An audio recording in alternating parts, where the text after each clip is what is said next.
باید راځي مخکې نه دا ویلو انسان چې کله په ځمکه ودرېږي برید ته وایي دا ځمکه زما ده څه وایي ځمکه زما ده دا ځمکه پسې خاندي وایي دا خو ستا نیکه او پلار هم دا برید ته وکړي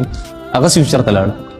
د پلار او د نیکه تپوس ترې کړی دی که نه د هغې وه که نه دا د الله ده دا د الله د مسلمانانو په ځمکې جګړې مه کوئ ښه په ځمکو باندې جګړې مه کوئ ولې خپله زندګي بربادوئ زموږ د شیرګړ خلک ډېر زیات کمزوري دي لحاظه په ځمکو ډېرې زیاتې جګړې په دې کې نښتې دي یو بل سره داسې مه کوئ ښه دا خو د الله جل شانو ځمکه ده خیر د چا یو سوتر سیوا واغسته چا یو کم واغسته چل حدیث شریف او دین ځان وساتئ ګورئ چې یو انسان یو سوتر ځمکه دروانه وړي حدیث شریف راځي بخاري شریف کې نبی کریم صلی الله علیه وسلم فرمایي چا چې د چا یو لیش ځمکه قبضه کړه د دې ځمکې نه واله لاندې اوه ځمکې څه اوه ځمکې دا یوه ځمکه ده چې مونږ ځو لاندې ځو دې کې څونه خاوره ده لاندې ځه دا یو ځمکه نه ده ګوره یاد ساته دا اوبه ترې راښکاره شي که نه دا ځمکه نه ده نه دا خو د یو ځمکې هیر دی څه شی سرفیس آف د ارت چې څه ته وایي لاندې د دې نه د اوبو نه لاندې بیا لیتوسفیر دی اسپینوسفیر دی بیا انر کور دی دا یوه ځمکه بیا د هغه ځای پورې ختمه شي ساینس وایي کوم چې د جیولوجي ماهرین دي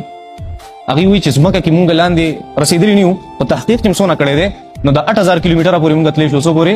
د 8000 کیلومیټره پورې دا په یوې ځمکه کې د هغې نه پسه خوا پته نه لګي چې ځمکې دویم سرفیس کوم ځای کې شروع د یوې ځمکې دویم سرفیس کوم ځای کې شروع کړي نو دې پسې لاندې د دنیا سرفیسز دي موږ ساینس کې ویلي څونه سرفیس دا چې لاندې انر کور ته ورسي هغې ته لا ساینس نه دی رسېدلی لا ساینس ورته نه دی رسېدلی دا یوه ځمکه لا نه ده ختمه شوه اخوا بسې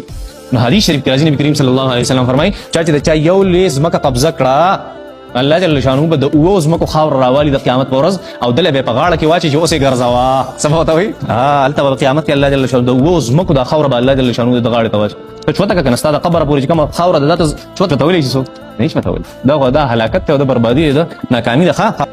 الله جل شانو په سورة انبیاء کې تقریبا الله جل شانو فرمایي ولقد كتبنا في الزبور من بعد الذكر ان الارض يرثها عبادي الصالحون ما خو د نصیحت خبرونه پس داود علیه السلام په کتاب کې دا لیکلي چې ان الارض يرثها